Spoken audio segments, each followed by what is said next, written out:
Today I would like to talk about you. Yes, you, because you are the one.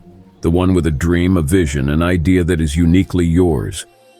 The founders of Midjourney, Runwayml, Pikalabs, Leonardo, and many others all had a spark of imagination within them. And because they nurtured that spark, fed it, and believed in it, it caught fire. Now their creations empower all of us to bring our visions to life. So as we step into 2024, know that this is your time, because you are the one with the power to bring your vision to life. It's time to silence self-doubt and create fearlessly.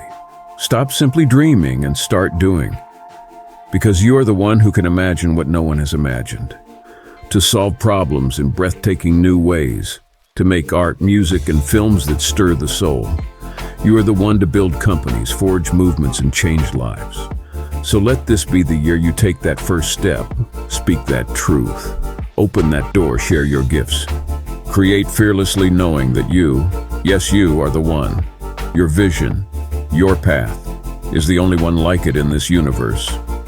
You are the one, so go now and show the world.